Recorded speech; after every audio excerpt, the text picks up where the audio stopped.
Fala galera, tudo bem? Estamos aqui juntos mais uma vez. Hoje eu não vim aqui para fazer um exercício, na verdade hoje eu estou aqui para falar um pouquinho com vocês sobre esse tópico aqui, que é semelhança de sólidos.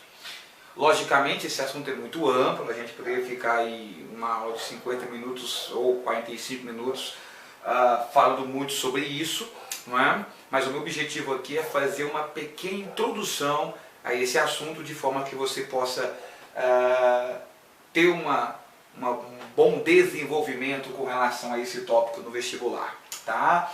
É claro que se você for fazer um vestibular mais exigente, como por exemplo um ITA, um IME ou algo similar, você vai ter que escavucar um pouquinho mais, cavar um pouquinho mais, né, do que o que nós vamos descrever aqui. Mas para quem está procurando vestibular mais tradicional, no caso UFO, FUVEST, isso aqui é um bom preparo, tá bom? Então a brincadeira é o seguinte, o nosso tópico aqui, semelhança de sólidos. E aí vem aquela pergunta, né? Basicamente, quais são os tipos de sólidos que eu vou comentar com vocês aqui? Bom, tá aqui já desenhado para vocês. Eu quero bater um papo sobre a pirâmide e o cone, tá bom? Claro que eu já destaquei aqui alguns elementos importantes, como por exemplo, se você olhar aqui para a pirâmide, eu destaquei para vocês o apótema da pirâmide, que eu chamei de Gzão, né? A área da base, que eu chamei de AB, e a altura, que eu chamei de H maiúsculo. No cone nós temos a mesma coisa, coisas similares, tá? Nós temos, isso aqui não é um apótema, é chamado de geratriz, que é aquele segmento de reta que sai de um vértice, percorre a lateral do cone e vai até o plano da base. Eu tenho aqui o raio Rão, que é o raio da base, e a altura H, que é a altura desse cone. Então, os dois são muito semelhantes, né? Alguns livros inclusive tratam tanto a pirâmide quanto o cone como pirâmides, mas o cone é chamado de uma pirâmide de base redonda. Praticamente eu não gosto muito dessa definição, particularmente prefiro tratar pirâmide e cone como dois sólidos análogos, tá? Bom, vamos pensar o seguinte, suponhamos que há uma certa distância V, Hzinho do vértice, então tá aqui o vértice V, ok?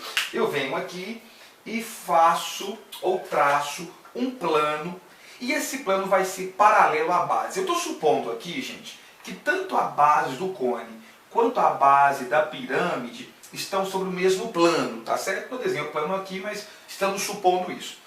Então nós temos aqui um plano, tá? Eu vou chamar esse plano de um plano alfa. E esse plano alfa, bem aqui, ele vai seccionar os dois sólidos. Mas ele não vai seccionar de qualquer maneira. Eu quero que esse plano alfa corte tanto a pirâmide quanto o cone paralelos à base, tá bom? Então eu estou supondo aqui que nós temos um plano alfa e esse plano alfa cortou a pirâmide e também cortou o cone paralelamente à sua base. Note que quando você fizer isso, você vai formar, tanto no cone como na pirâmide, uma miniatura do original, do sólido primitivo. Por exemplo, aqui nessa figura, você pode observar que nós vamos formar aqui, e eu vou destacar para você na cor vermelha, uma espécie de nova pirâmide, tá? Uma nova pirâmide, que eu vou colocar assim para você, tá bom? Essa nova pirâmide vai conservar as medidas angulares da primeira, isso é muito importante destacar. De cara eu também vou formar um pequeno cone, um cone miniatura, bem aqui, ó, para você ver, ó, tá? De vértice V, onde eu também vou conservar as medidas angulares e claro que as medidas lineares também. Ora, gente, eu posso pegar aquele teorema lá da geometria plana. Não sei se você se lembra, mas na geometria plana nós temos um teorema chamado Teorema Fundamental de Semelhança, que pode ser generalizado para a geometria espacial.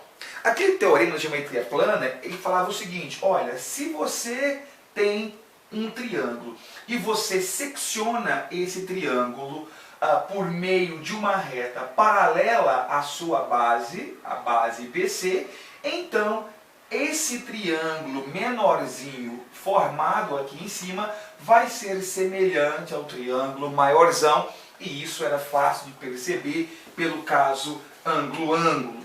Aqui vai acontecer uma coisa muito parecida, tá? Eu vou formar aqui uma pirâmide menorzinha, vou formar aqui um cone menorzinho, e eu vou pegar aqui um pincel azul para destacar o seguinte para vocês. Essa pirâmide menorzinha vai ter uma área da base que eu vou chamar de ABzinho. Vai ter uma altura que eu vou chamar de Hzinho, ou H minúsculo. E vai ter um apótema aqui, ó, que eu vou chamar de Gzinho, tá bom? Assim como o cone menor também vai ter um raio Rinho, também vai ter uma altura Hzinho e vai ter uma geratriz, que vai sair daqui e vir até aqui, ó, uma geratriz Gzinho. E claro, se eu tenho aqui a área da base Bzão, que é a da base maior, aqui eu também tenho a área da base menor. E mais, o teorema fundamental de semelhança generalizado me garante que a pirâmide menor é semelhante à pirâmide primitiva e que o cone menor é semelhante ao cone primitivo. Cone menor semelhante ao cone primitivo. Professor, o que isso significa? Gente, muita coisa. Significa, por exemplo, que lá na pirâmide, tá? Lá na pirâmide, se eu vier aqui, por exemplo, tá? E fazer relações de semelhança, eu vou fazer uma divisãozinha aqui, tá? Por exemplo, se eu pegar a altura maior e dividir pela altura menor, é a mesma coisa que pegar o apótema maior e dividir pelo apótema menor.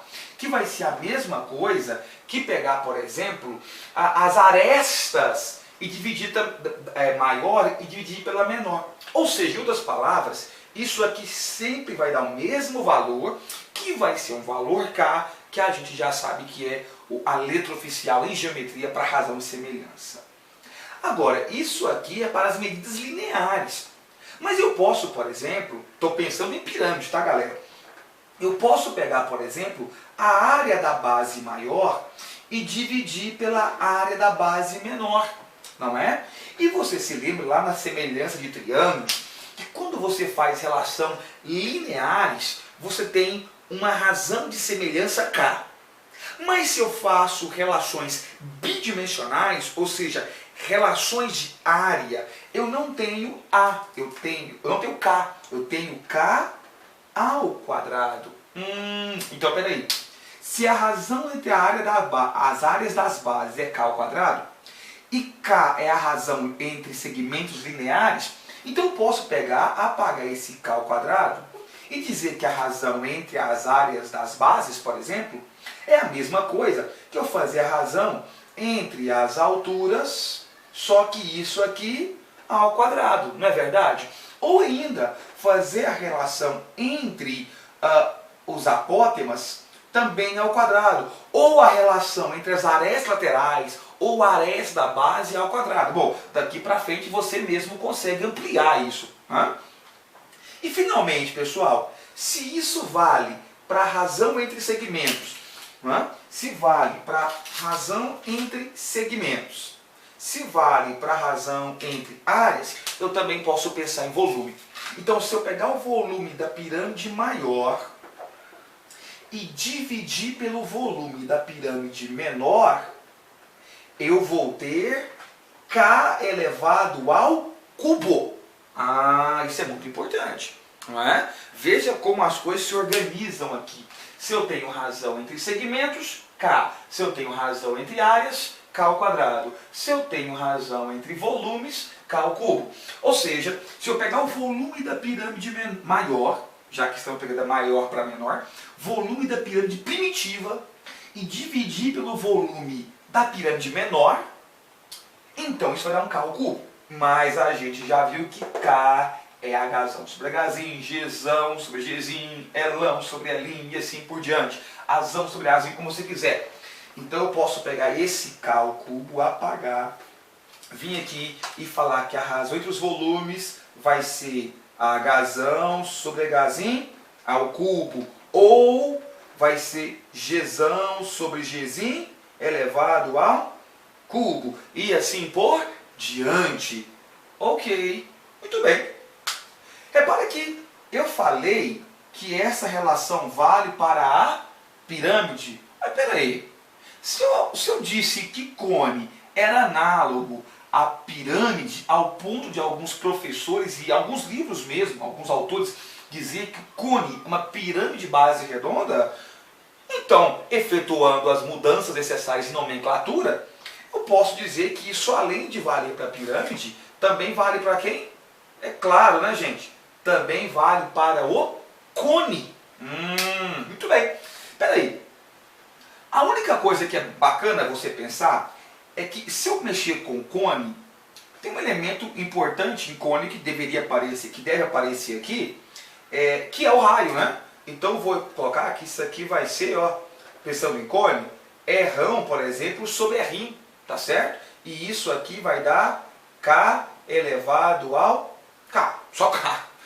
Tá, para ficar mais organizado então, tá? Já que a gente vai fazer uma coisa para você revisar no seu caderno e entender bem, essas ações continuam valendo para pirâmide e para cone. Eu vou apagar essa pirâmide aqui, só para a gente poder organizar isso aqui certinho e no seu resumo ficar uma coisa bonitinha, tá? Então, e se for com relação ao cone? Mesma coisa, Hzão vai estar para Hzinho, Gzão vai estar para Gzinho, só que aí Gzão e Gzinho é geratriz, não é a porta mais, assim como Rão vai estar para R e isso é igual a K, tá? Como a gente usa mais as relações entre raios do que geratriz, eu vou escrever aqui, ó, Rão para Rinho, aqui Rão para Rinho. É claro que eu estou fazendo isso porque o meu quadro aqui, como ele é muito grande, não vai caber Gzão sobre Gzinho. Mas se você quiser arriscar qualquer um aqui e colocar Gzão sobre Gzinho, também está valendo. Tudo bem? Então repara, isso aqui agora foi feita uma adaptação para te mostrar que essas relações também valem para quem? Também vale para o cone, tá bom? Meninos, moral disso. Todas as vezes que você tiver um sólido, tá?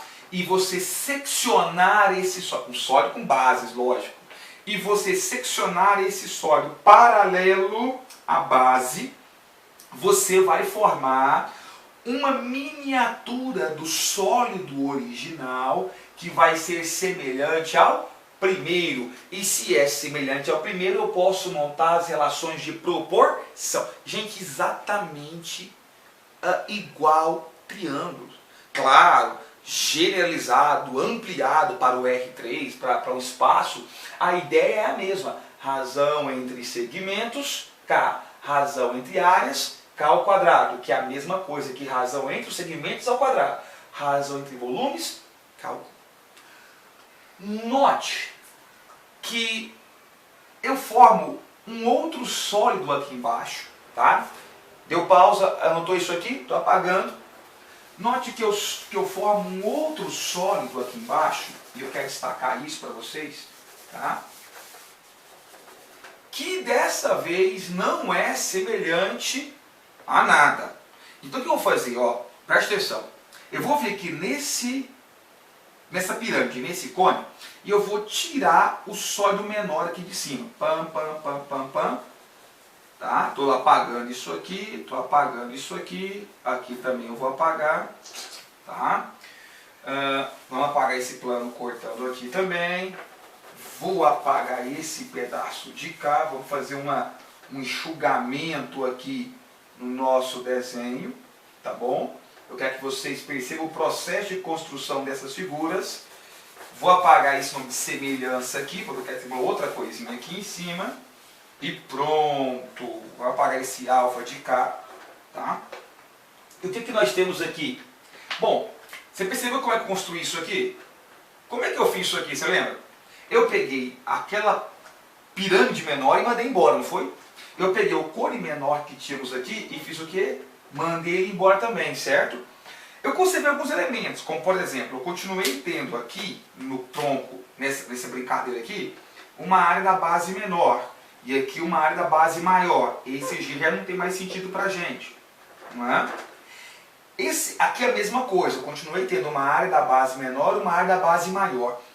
Esses dois sólidos que sobraram do corte é o que a gente chama de tronco de sólido, tá? Tronco de sólido. Então, na verdade, isso que sobrou aqui para baixo é um tronco de pirâmide. E isso aqui é um tronco de cone. Tá bom? Aqui nós vamos ter uma certa altura HT, que vai ser a altura do tronco. Aqui eu também vou ter uma certa altura HT, que também vai ser a altura do tronco. Tá. Normalmente quando isso cai no vestibular, o que ele pede para você? Volume, óbvio, ele pede volume. Aí eu vou te falar o seguinte, tudo bem, ele quer saber qual que é o volume do tronco de uma pirâmide, volume de um tronco de cone. Você concorda comigo que eu poderia fazer essa conta calculando o volume do cone menor que eu tinha aqui em cima, ou calculando o volume da pirâmide menor que eu tinha aqui em cima, e aí eu faço a diferença entre a pirâmide maior e a pirâmide que eu mandei embora, entre o cone maior e o cone que eu mandei embora, e esse volume que vai sobrar é justamente o volume de quem? O volume do tronco. Concorda comigo? Bacana, não é? Então, só tem um detalhezinho que eu quero destacar para você. Sempre que você estiver trabalhando com sólidos, a melhor maneira de você resolver uma questão de volume é por semelhança. Mas, se por algum motivo não for possível aplicar semelhança, tem um volume, tem uma fórmula, tá? Que é assim, ó. Eu vou colocar para você verificar como você calcula o volume de um tronco. O volume de um tronco vai ser a altura do tronco sobre 3 vezes a área da base maior mais a raiz quadrada da área da base maior vezes a área da base menor somado com a área da base menor. Ô pessoal, eu quero destacar uma coisinha para vocês. Normalmente nos livros didáticos tem essa fórmula para tronco de pirâmide e uma outra fórmula para tronco de cone, que é πh sobre 3 R ao quadrado mais R vezes R mais R ao quadrado, onde R é o raio maior e R é o raio menor. Não precisa memorizar essa outra fórmula. Essa fórmula aqui funciona para os dois tipos de tronco, tá bom? Tanto para tronco de pirâmide quanto para tronco de cone, beleza?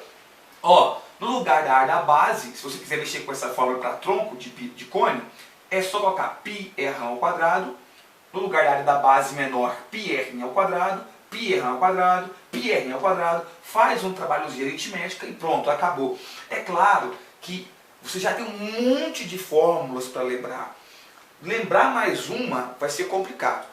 Preste atenção, a gente não tem tempo aqui para fazer demonstração dessa formulazinha. Aliás, arrisco dizer que nem tempo e nem quadro, tá?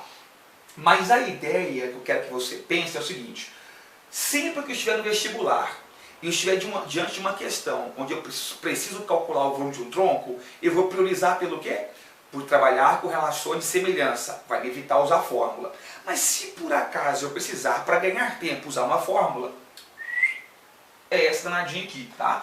Essa danadinha aqui vai te ajudar a resolver qualquer problema que trabalhe com tronco de pirâmide e com tronco de cone. Beleza? Gente, foi rapidinho, tá? Foi super rápido, mas só aquela revisãozinha para você estudar sozinho. No próximo vídeo eu resolvo para vocês uma questão envolvendo esse assunto, que é o tronco de sólidos. Beleza, pessoal? Um grande abraço, muito obrigado, tchau, tchau!